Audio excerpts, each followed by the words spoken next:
Hello everyone, welcome to help Guru one channel. तो आज चलिए हम लोग पेपर एनालिसिस की बात करते हैं। और आज हम लोग जो पेपर एनालिसिस की बात कर रहे हैं that is for 25 November. That means जो आज मॉर्निंग में पेपर हुआ है, कॉमर्स का पेपर था। तो उस कॉमर्स के पेपर में अब देखिए ये हमारे लिए तो इम्पॉर्टेंट है क्योंकि हम तो मैनेजमेंट करते हैं। तो मैनेजमेंट और कॉमर्स में हम सभी को पता है कि ज़्यादा सिमिलैरिटीज़ हैं और डिफरेंशियस बहुत कम है, क्योंकि उनके में शायद अकाउंट पोर्शन थोड़ा ज़्यादा हो जाता है लीगल और बैंकिंग को लेके, और हमारे पास उनके अलावा कुछ अलग पोर्शंस में चीज़ें बढ़कर आई हुई हैं, बट दोनों ही लेकिन सिमिलर है कहीं ना कहीं। तो आज कॉमर्स वालों का पेपर आया है और आज का जो एनालिसिस हुआ है उसके बेसिस पे जो बच्चों के रिव्यूज़ आए हैं वो ये आए हैं कि जो पेपर का लेवल था that is too easy to moderate. यानी कि फिर से जो आज पेपर आया है वो बहुत ज़्यादा टफ नहीं आया है। आज वाला पेपर मेजॉरिटी में पीवाईक्यूज पे गया है, चाहे वो कॉमर्स को लेके था या फिर आपका पेपर 1 को लेके था।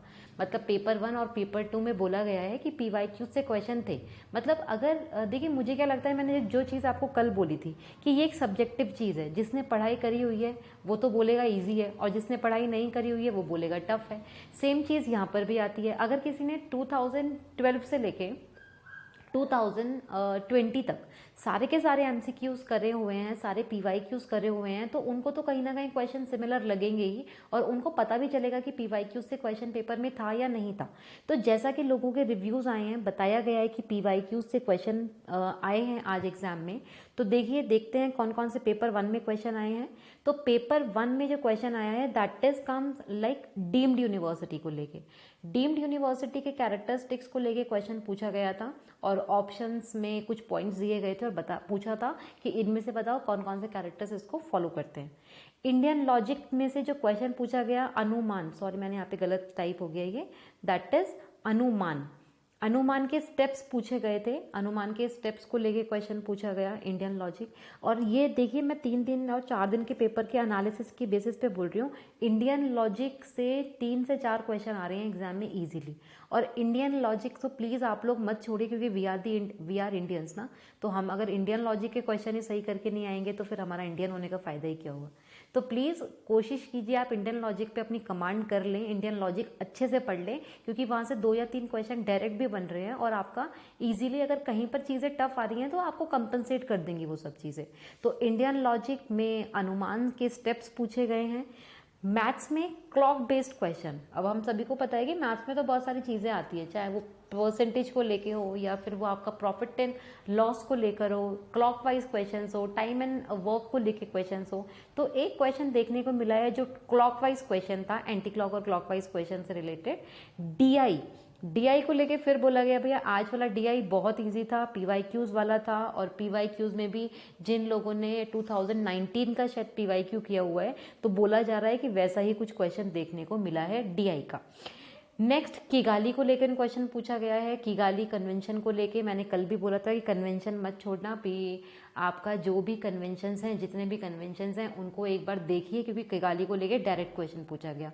न्यू एजुकेशन पॉलिसी 2020 को लेके क्वेश्चन पूछा गया। और बीएड कितने ड्यूरेशन का करा गया है आने वाले एजुकेशन पॉलिसीज में, तो उसको लेके क्वेश्चन पूछा गया है। एनईपी को नई एजुकेशन पॉलिसी, तो ये भी एक क्वेश्चन देखिए हर एनालिसिस में देखने को मिला है कि हर शिफ्ट में एनईपी से एक क्वेश्चन आया है, तो ये भी आपके लिए मैंडेटरी हो जाता है। न्यूपा को लेके क्वेश्चन पूछा गया है। तो जो आपका, जिसको शायद आप नीपा बोलते हैं, इसको अब हम नीपा बोलते हैं, नीपा। तो नीपा से लेके क्वेश्चन पूछा गया है। ये आपको पता होना बहुत ज़रूरी है, क्योंकि ये आपको देखिए कहीं ना कहीं ये छोटी छोटी चीज़ें हैं, और ये कुछ ऐसी चीज़ें हैं जो बहुत ज़्यादा डेप्थ में आ ही नहीं रही है, और वो इतनी डायरेक्ट क्वेश्चन दे रहे हैं, तो वो वाले क्वेश्चन आप इजीली कर सकते हो रेदर देन आप अगर टफ क्वेश्चन अटैम्प्ट नहीं कर पा रहे हो। तो जैसे मैं अभी आपको बोली रही थी किगाली कन्वेंशन हो गए, या फिर आपके जो अदर ये इंडियन लॉजिक हो गया, तो इससे आप प्लीज़ एक बार ट्राई करो। तो न्यूपा को लेके क्वेश्चन पूछा गया है। हाईएस्ट सोलर एनर्जी किस कंट्री का है वो पूछा गया है, तो ऑब्वियसली बात है इंडिया ही है, इंडिया में सोलर एनर्जी सबसे ज़्यादा है, तो वो ऑप्शन में था। AIO स्क्वायर ऑफ अपोजिशन से क्वेश्चन पूछा गया और डायरेक्ट क्वेश्चन देखने को मिला है। ज्ञान लक्षण से क्वेश्चन पूछा गया है। ज्ञान लक्षण से लेकर डायरेक्ट क्वेश्चन पूछा गया है। बोला गया था कि कोई स्टेटमेंट दिया था और उस स्टेटमेंट को देख के बताना था कि यहाँ से आपको क्या पता चलता है। तो ज्ञान लक्षण जो आपका परसेप्शन के अंदर आता है उसके ऑप्शंस दिए गए थे और आपको वो स्टेटमेंट देख के बताना था। आंसर वॉज ज्ञान लक्षण। तो दैट्स वाई बच्चों को वही याद रहा कि ज्ञान लक्षण को लेके क्वेश्चन था। रिसर्च एथिक्स से क्वेश्चन पूछा गया, लॉन्गिट्यूडनल रिसर्च को लेके क्वेश्चन पूछा गया। आईसीटी की अगर हम बात करें तो आईपी एड्रेस को लेके क्वेश्चन पूछा गया। एक्सपेरिमेंटल रिसर्च के टाइप्स को लेके क्वेश्चन पूछा गया। वैलिडिटी का असर्शन और रीजन का क्वेश्चन था, ये क्वेश्चन पूछा गया है। रैम और रोम को लेके क्वेश्चन पूछा गया, ये भी आपका असर्शन और रीजन के बेसिस पे था। जेपीईजी की फुल फॉर्म पूछी गई थी आपसे। इंडक्टिव रीजनिंग से क्वेश्चन था। इंडक्टिव रीजनिंग मतलब यहाँ पे जो क्वेश्चन पूछा गया था वो क्वेश्चन पूछा गया था आपका inductive reasoning, that means analytical inductive को लेके, एनालिटिकल इंडक्टिव को लेके। ये जो आपका एनालिटिकल इंडक्टिव रीजनिंग है ये रिसर्च के अंदर आता है और ये आपका क्वालिटेटिव रिसर्च होता है। ऐसा कुछ क्वेश्चन पूछा गया है। हेतु के फीचर्स को लेके क्वेश्चन पूछा गया और एसडीजी की जो रैंकिंग है ब्रिक्स में उस रैंकिंग को लेके क्वेश्चन पूछा गया। तो देखिए इसके अलावा बहुत सारी चीज़ें बताई जा रही हैं कि आरसी जो था वो थोड़ा सा फिर से मॉडरेट था, बहुत ईजी नहीं था। और जो कुछ क्वेश्चंस आए हैं टीचिंग के क्वेश्चन, बच्चों ने तो पता नहीं, कुछ लोग तो बोल रहे हैं हमने देखे ही नहीं है, हमें कुछ मिला ही नहीं है।